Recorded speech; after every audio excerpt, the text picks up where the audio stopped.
Yes, CMA aspirants, welcome to the class. So earlier we have completed already a few chapters and modules under this, and I have asked you to go through with the everyday practice. So hope you are doing the same. Yes. Now straight we are left with only two modules. That's it. After these two modules, we are done with the operational management. Hope the revision is going on proper. Yeah. Straight away we'll move to the topic.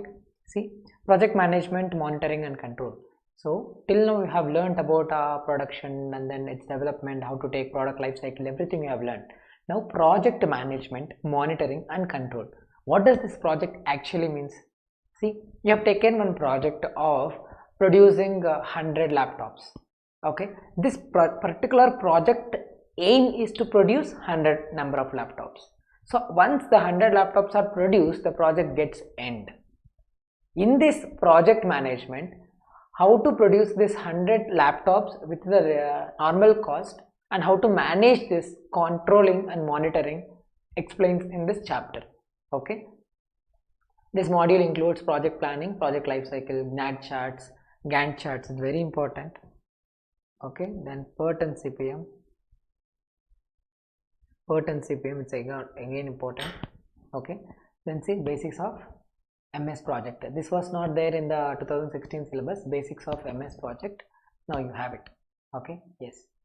Now see, yeah, which are the important topics I'll tell you here. Okay, see, so planning begins with well defined objectives, definitely right. So planning begins with well defined objectives. The project team may be drawn from several organizational departments. Example, see, suppose if I take any department, any particular organization, there are only not a single department, there are so many departments.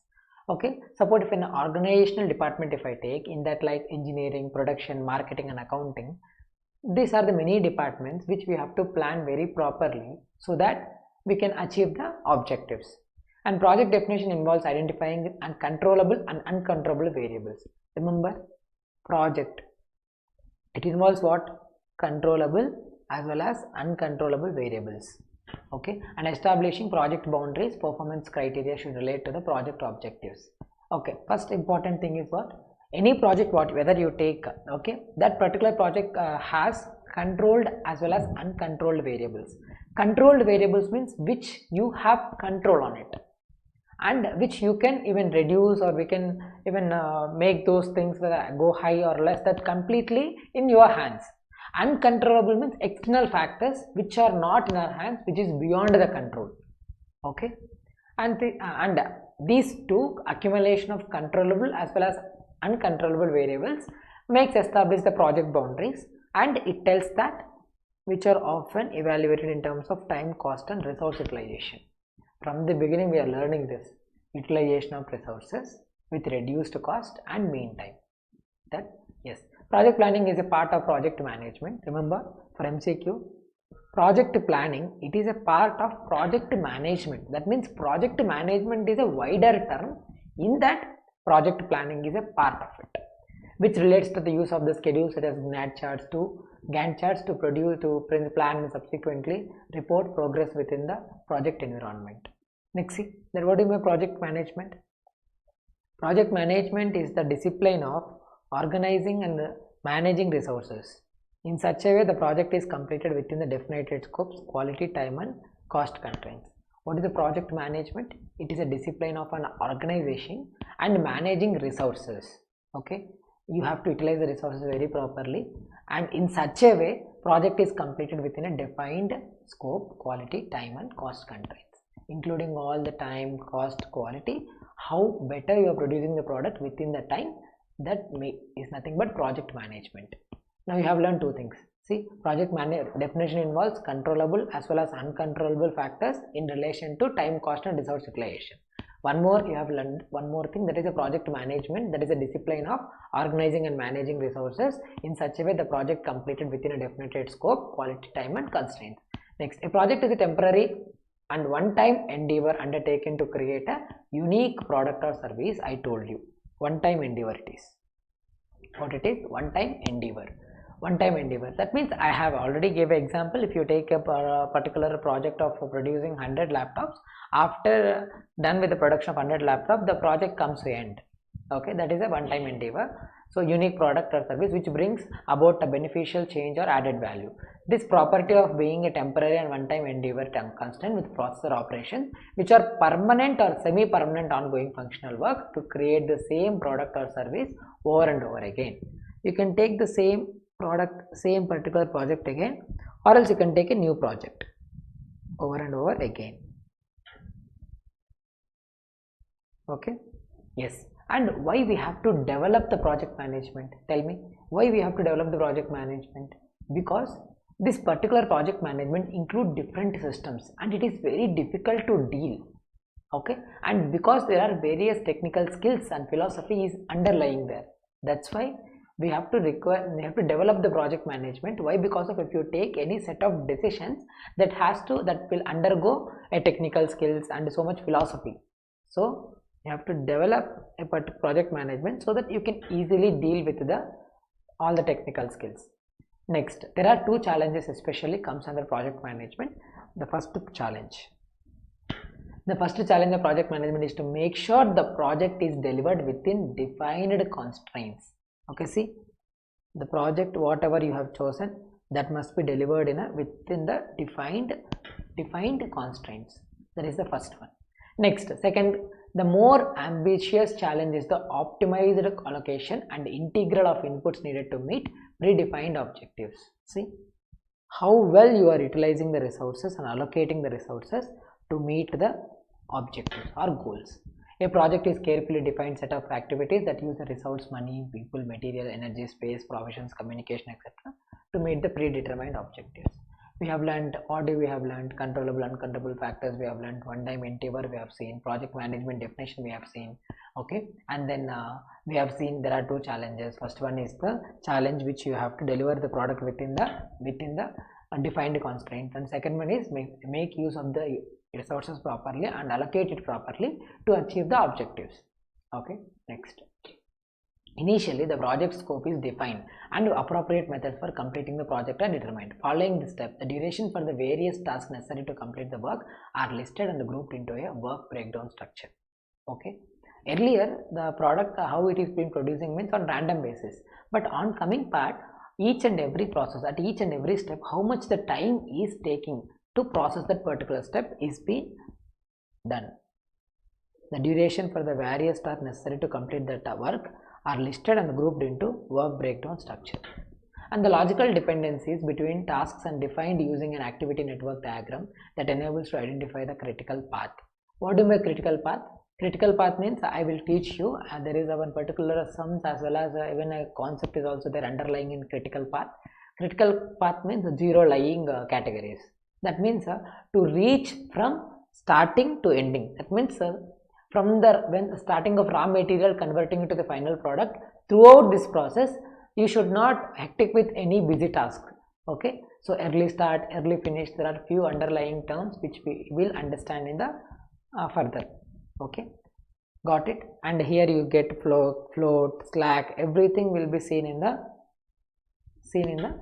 upcoming classes here. The necessary resources can be estimated and the cost for each activity can be allocated to the cash resource. Okay, each resource, then giving the total project cost. At this stage, the product plan may be optimized to achieve the appropriate agreed. The plan becomes which is known as a baseline. So progress will be measured again as the baseline throughout the line of the product, and then analysis product compared to the basic baseline is known as a earned value management. See?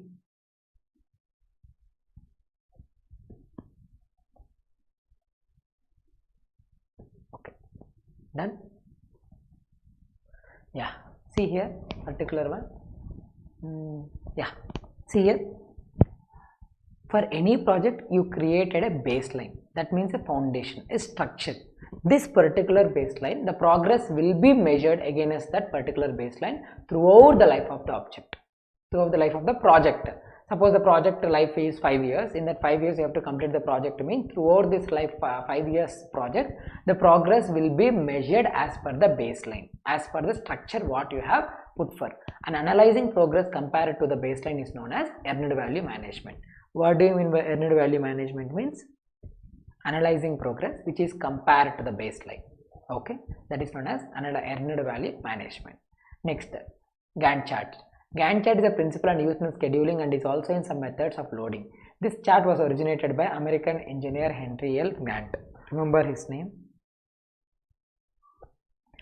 And it consists of simple rectangular grid divided by series of parallel, horizontal and vertical lines. I'll teach you this how.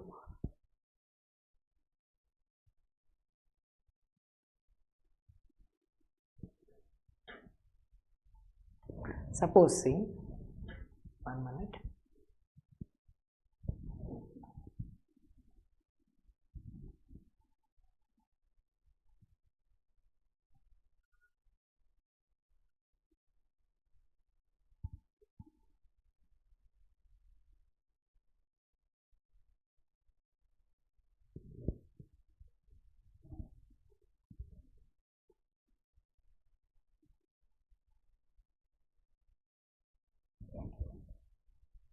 See, suppose for any project, suppose if it is 1, 0, 1, 2, 3, 4, 5, 6. There are 6 days for a project to get complete. In that there are different departments. A department takes only 1 day. Okay. Whereas where the A stops, from there the B department starts for 2 days. Okay. Got it? And from the A again the C department is getting started at 2. Okay, then E department starts where the C department ends. See now, clear picture. A rectangular grid from how many days each department is been handling. This particular concept explained under Gantt chart. Understood? When we do the sums, we will get it very clearly. See, so simple. A department done the work in 1 day. Where the A department ends, from the B department starts, that it takes another 2 days. Okay, and as the B department is running, along with that C department start after 1 day of B starts. That is from 2 it starts, but C also take 2 days. Okay, and where the C department ends, from there the D department starts and continue till the end of the product. This is the how you have to understand this. Yes. Okay, see, the vertical lines always divide the horizontal scale of units time. Okay, units of time. The time units can be in years, sometimes in years, months. I have told you in days. So sometimes it can be in weeks, months together. Okay, even seconds according to the work for which the prepared this chart. The time which actively task takes in completing the task is represented by the horizontal line. The length of the line is drawn in proportion to the duration of the time. That is what I explained in the diagram. Okay, duration of the time. Generally, the time in the chart should follow from left to right. That is what we did now. Left to right. See, left to right. Okay, left to right. Left to right. Yeah, and activities we listed in top to bottom. See, activities, that is departments. Activities I listed top to bottom, and then duration I lifted left to right. Okay, it's so simple. When you solve this illustration, no, you will find it easily. Okay, yeah, and up within this particular signals, we will measure how the amount of work is getting completed and how many days have been taking. Okay, now see here, horizontal lines divide the chart into sections which can represent various work tasks, that is work schedule or work centers or load schedule, we can call it as. When it shows only work tasks, products, orders or operations to be completed, it is known as work schedule. When the Gantt chart is explained only about products, orders or operations, then we call it as a work schedule. But when it shows some task opposite to the work centers at which they are product factories.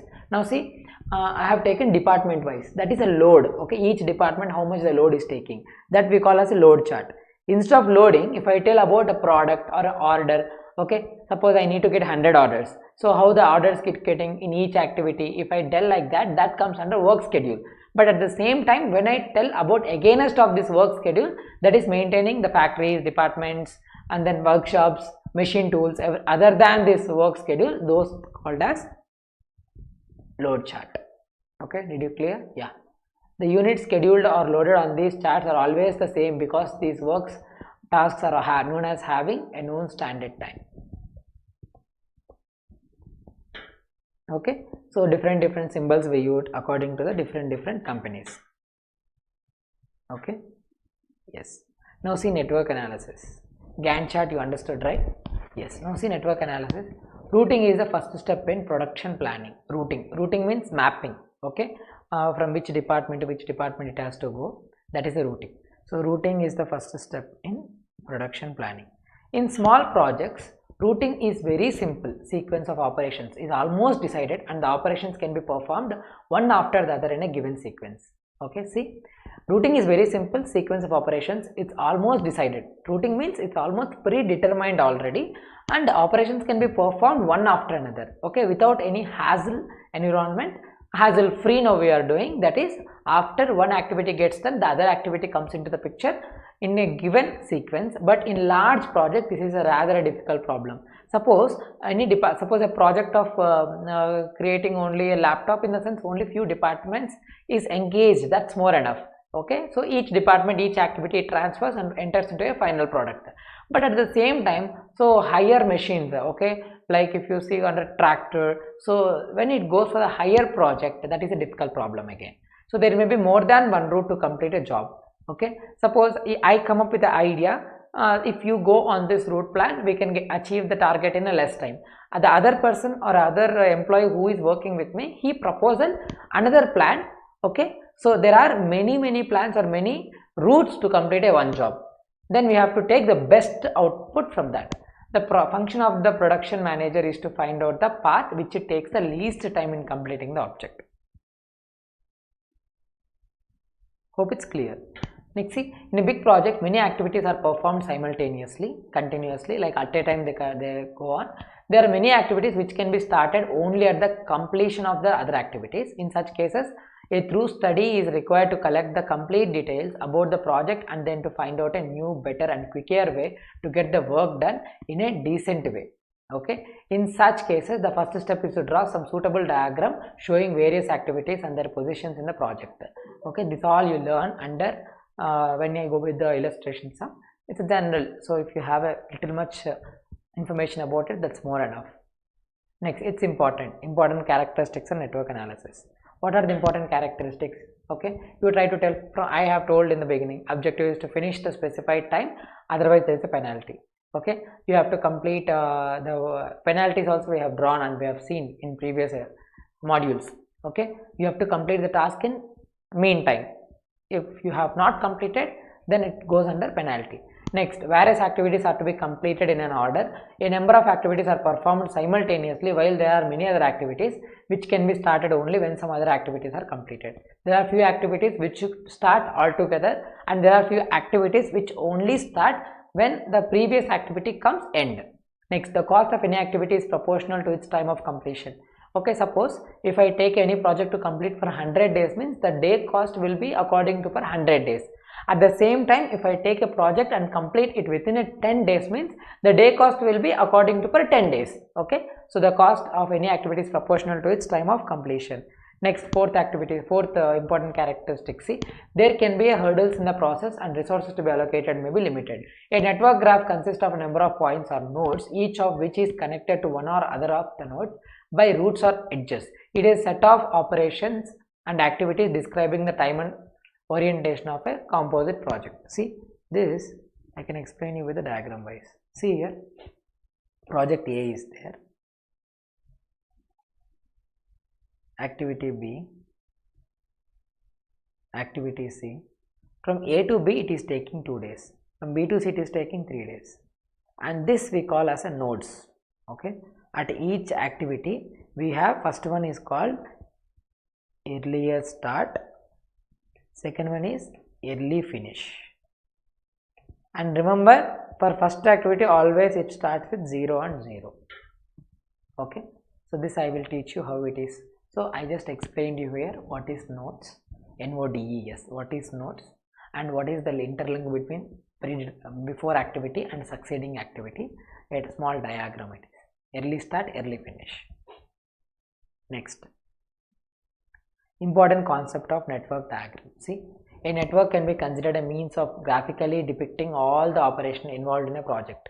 When a network is constructed, then it is essential to maintain the relationship between various activities of the project.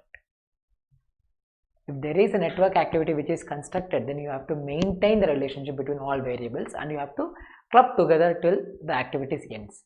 Some of the key concepts of network drawing can start with the defining some of the key terminologies of network. See, key terminologies I will teach you however it is. Okay. So once you are done with the key terminologies, you will understand what exactly it is. Okay. Theory, if you understand properly, means then everything goes on proper flow. Yeah. See here, activity. That means A, B, C, all those activities which are involved in the particular project. All projects may be viewed as a number of operations, which when completed will cause the completion of the completion of the project. Each of these operations is termed as activity. That is what we have seen already. In a network diagram, an activity is depicted by a single arrow. This is not scaled as much as the length has no bearing on the time the activity takes for its completion. In other words, length of activity arrow is drawn conveniently so that clarification of relationship of activity is proper. It does not depict the importance of time. It is just a head activity. That's it. Time means I will show you here. See here, arrow mark how I have shown. Arrow mark I have shown means it is not a predetermined activity. It is example is showing the depicting the time here, showing the time. Next, predecessor activity C means the activity that must be completed prior to the start of an activity. Predecessor, see, this is a predecessor activity because before B and C, A is coming. It is predecessor. Then these two are of course successor. Predecessor and successor. Then concurrent activities means the activities which can occur simultaneously. Okay, concurrent activity. Concurrent activity means the activities which occur simultaneously. See, this is start event, finish event, and this is activity. Okay. Next, merge event. It is the event where more or one activity ends. See, here 4 is a merge event. Why? C is merging and D and C both are merging here. Okay, that is a merge activity. Next, burst event. From one particular activity, there are two or more outputs. See, that is, this is budge activity. This is burst event. This is merge event. Next, merge as well as burst. That burst. Okay, see, from this activity, suppose A is there and B is there. These from here only, and suppose C is there. Okay, see, it is merge activity as well as it goes again under 3. That is D, E, F. Okay, we can call all together. We can see in only one activity, that is a merge and burst. Next, dummy activity. When you create a network, the process must be identified properly. See, here 2 to 4 there is an activity. There is a process, intermittent process. But do you find any process between 2 and 3? But according to that, you have to complete second activity and you should go to third activity. So here for the network diagram, we create a dummy activity between 2 and 3, even though there is no such relationship between 2 and 3. Got it? Dummy activity. Next, procedure for draw a network diagram. See now here, listen carefully from here onwards, procedure to draw a network diagram. The process for drawing a network diagram may be explained below. There are 3 basic equations and network depends on them. See, that is which operation must be completed before each given operation can be started, which activities can be carried out in parallel, which operation immediately succeeds other given activities. So simple, the activity at start, the activity at ends, and which is a parallel activity in between. Those 3 are. The common practice is to simplify a work backward through the list of operations, generating an immediate predecessor for each operation. Next, we are moving with slack and float, important one.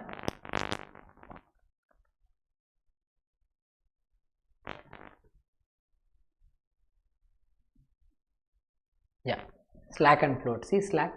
Slack signifies the freedom for rescheduling or to start the job. Even we have seen the slack related problems when we have done assignment, transportation sums. Slack is what? It signifies the freedom to rescheduling or to start a job again. It can be calculated by the difference between EFT and LFT. EFT and LFT. Okay, early finish time and later finish time. Okay, latest finish time. Next, see, a job for which the slack time is 0 is known as critical job. I told you, no, critical path. For a network diagram, to find a critical path is very important.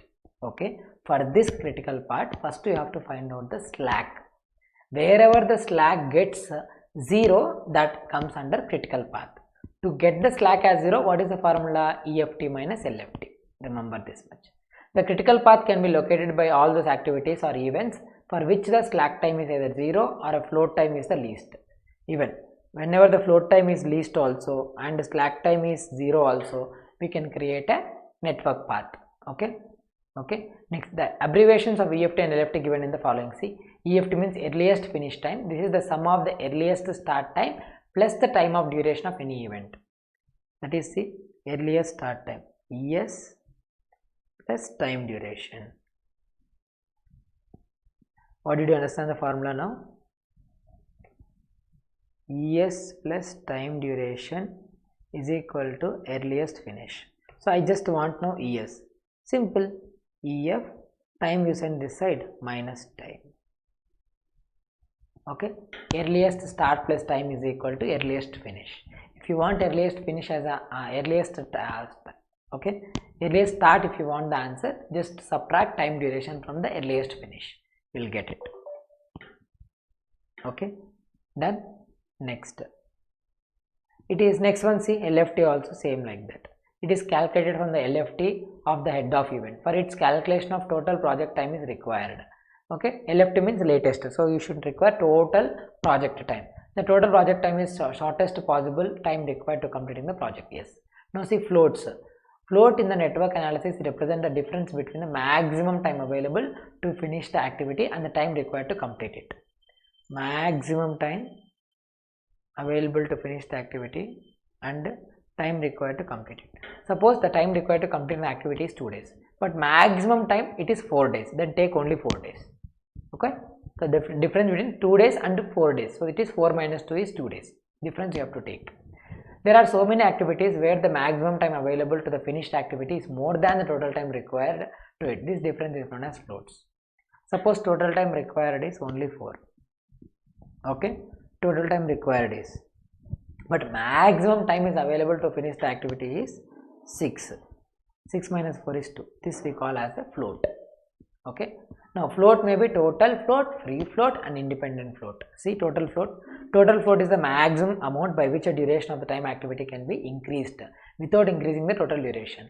Don't increase the duration of the project, but increase the maximum amount. Okay, so that total float will come. See a total form.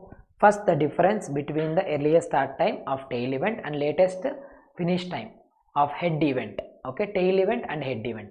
Tail event and head event, how do you know? See, this is tail event, this is head event.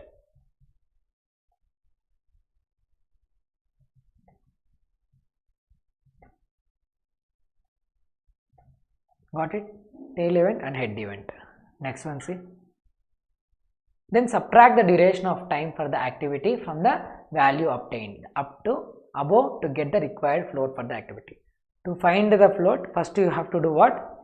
You have to find out difference between the earliest start time and the latest finish time of head event. Earliest start time of the tail event and latest finish of the head event. You have to subtract first. What answer you get it, then subtract time duration from it, that is minus t. Okay, first one minus t. Okay, you will get the float, and the total float can be helpful in drawing the following conclusions. What are the following conclusions? See, if the total float is negative, very important. Okay, see, if the total float is negative, it denotes the resources for completing the activity are not adequate and the activity therefore cannot finish in time. So extra resources or say critical path needs crashing in order to reduce the negative float. If the negative float comes, there the critical path won't be available. You have to crash the activity to get into the normal if it is negative. If the total float is 0, then it means the resources are just sufficient to complete the activity without any delay. Then if the physical float is positive, then it points out that the resources are in excess of the amount required, or the resources should be relocated to the avoid the delay, otherwise the activity will be delayed by so much time. Okay, now free float, total float you saw, then free float. It is the fraction from total float of an activity which can be used for rescheduling the activity without affecting the succeeding activity. Just reschedule the activity. So when you are rescheduling, it must not affect the succeeding activity. If both head and tail events are given to the earliest times, EST and EFT for the free float can be calculated by deducting head slack from total float. Free float, how do you get it? Total float you take minus slack time of the head event. Slack time I told you, that is EFT minus LFT. Here only I saw EFT minus LFT. Slack time of the head event you just subtract. You will get a free float. Okay. Next, independent float is from free float you reduce the tail slack. Okay. From the total float, if you reduce slack of head event, you will get free float. From the free float, if you subtract slack of the tail event, you will get independent flow. Okay, got it here. Next, use of the float information in decision making. Okay, how does this particular float will make effect in decision making? The float information can be used in the decision making in the following ways. Total float can affect both the previous and subsequent activities. Total float, whichever you take, it affect both the previous as well as subsequent activities. Total float can be used without affecting the subsequent activities again. Third one, independent float can be used in allocating the resources elsewhere and increasing the time of some non-critical activities. Next, negative float signifies reduction in the target time to finish the work in time. Okay, did you understand now? Now critical path and Pareto analysis. See, critical path, PERT, and then Pareto analysis, and then different CPM. Okay, critical path management. So these two are very important, critical path method and PERT, project evaluation review technique. These two are very much important concepts. Even if you go for finals also, the same topic with the same explanation will be followed there. Okay, try to clear the confusions here only and learn it properly. So critical path method. Critical path method, I told you, the slack variable must be 0. So if the slack variable must be 0 means what you have to do? First you have to step is EFT minus LFT. From that you have to reduce the time. Okay. When you get that variable as 0, then you will get the answer as critical path. See now, the critical path analysis is an important tool in a production planning and scheduling. Gantt charts are also one of the tools of scheduling, but they have one disadvantage for which they are found to be unsuitable. The problem with Gantt chart is the sequence of operations of project or the earliest possible date for the completion of the project with a whole cannot be accepted. So the problem is overcome by this critical path analysis. See, in Gantt chart what happened? No, all the the previous activity has to end, then only the new activity comes into the picture. So do you really wait till the previous activity completes? No, you have to plan it properly, right? So this was a disadvantage in Gantt chart. So to overcome this, critical path method have come into the picture. So critical path method is used for scheduling special projects, which are the relationship between the different parts of projects is more complicated than that of a simple chain task to be completed one after the other. See, critical path method is it. Instead of we are having a more chain type complicated process, just chain of tasks completed after another, just one after another task take it, it comes easy. So this method CPM can be used at extreme for very simple job and other extreme for most complicated task. In Gantt chart we cannot go for the more complicated task, but in a CPM we can even go for the simple as well as complicated task as well. So a CPM is a route between two or more operations which minimizes or maximizes some measures of the performance. This can also be defined in the sequence of the activities which will require greater normal time to accomplish. What is the greater time you require to accomplish a project? This will be dealt by critical path method. See now, it is important step next. It means the sequence of the activities which require largest duration are singled out. whichever the largest duration are there, no, you have to cross it out. Largest duration we do not need, we have to complete the activities in least time, is called at critical path, because any delay in performing the activities on this path may cause delay in the whole project. So critical activities should be taken up first. That means 0, where the slack time is 0, that one you have to take up first. One of the purpose of the critical path analysis is find the sequence of the activities with the largest sum of duration times. Okay, so one of the purpose also you have to take largest sum of duration of time, and thus find the minimum time necessary to complete the project. Okay, critical path especially came into the force to find out the minimum path to complete the minimum days to complete the project. So under CPM, the project is analyzed into different operations or activities, and the relationship are determined and shown on the network diagram. So first of all, a network diagram is drawn. After this, the required time or some other measure of performance is posted above and to the left of each operation circle. So these times are combined to develop a schedule which minimizes or maximizes the measure of performance. So for each operation, the CPM marks critical activities in a project and concentrates on them. Clear? Yes. The CPM technique is a very useful analysis in a production planning of a very large project. Gantt chart you cannot concentrate on the large project, whereas CPM you can concentrate on the large project. Now PERT, program evaluation and review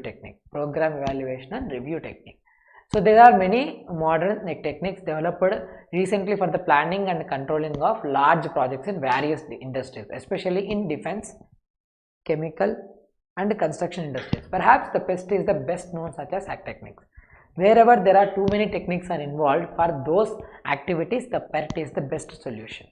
So PERT is a time event network analysis technique designed to watch how the parts of a program fit together during the passage of time and events. This technique was developed by the special project of the office under US Navy in 1958 for defense activities and the chemical.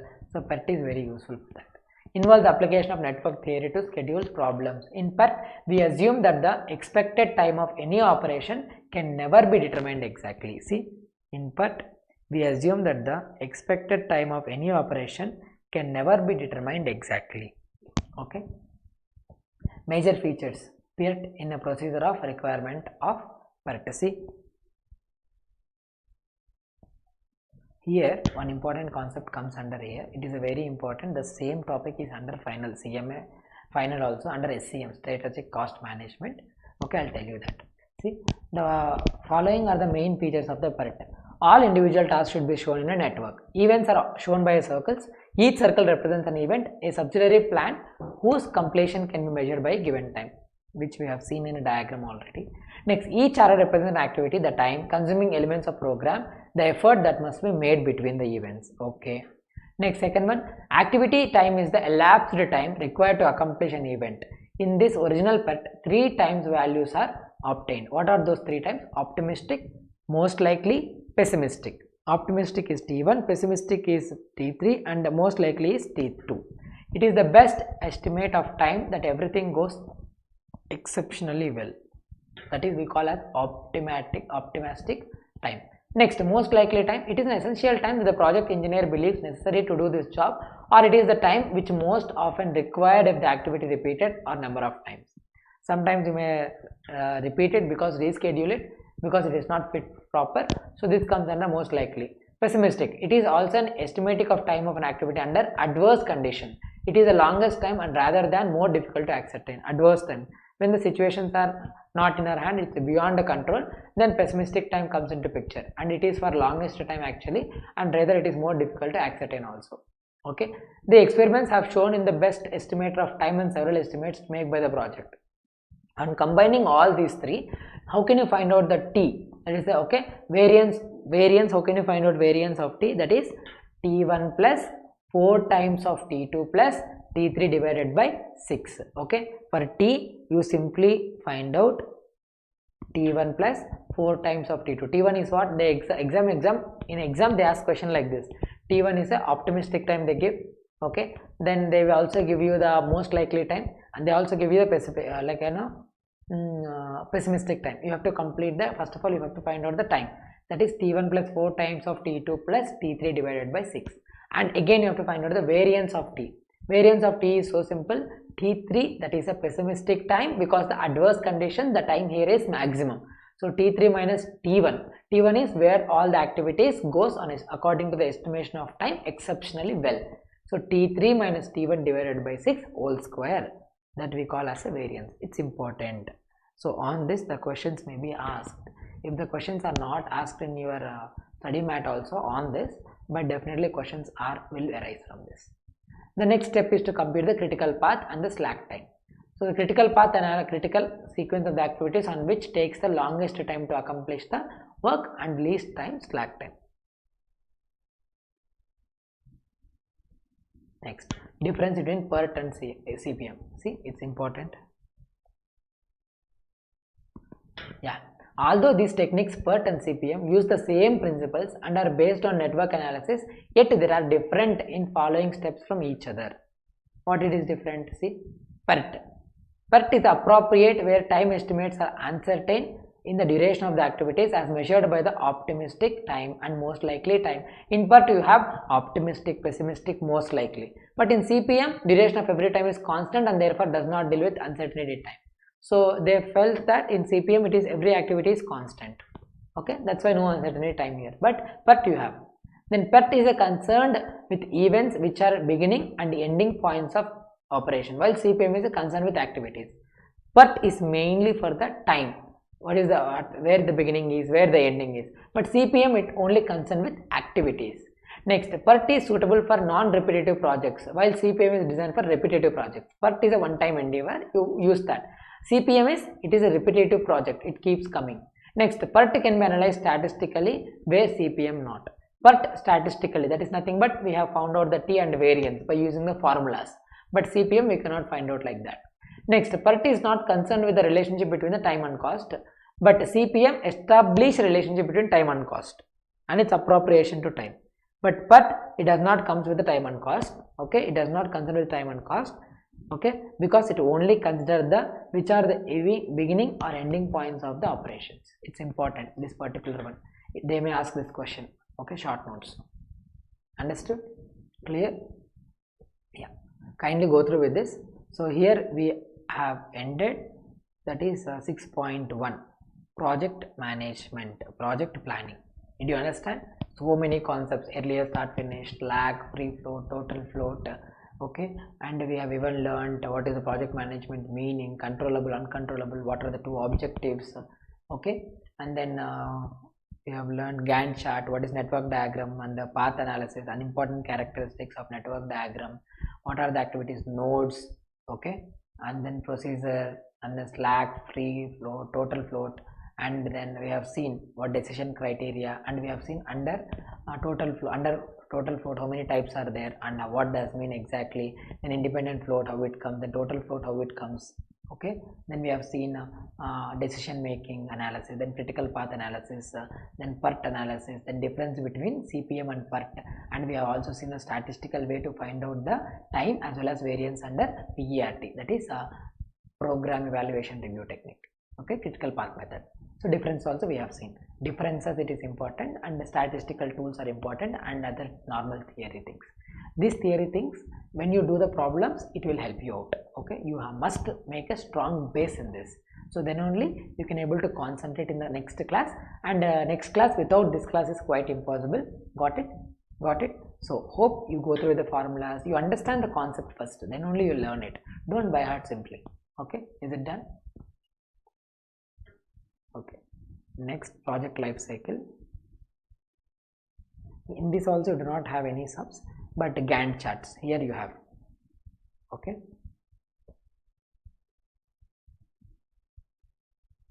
then PERT and CPM also you have few questions.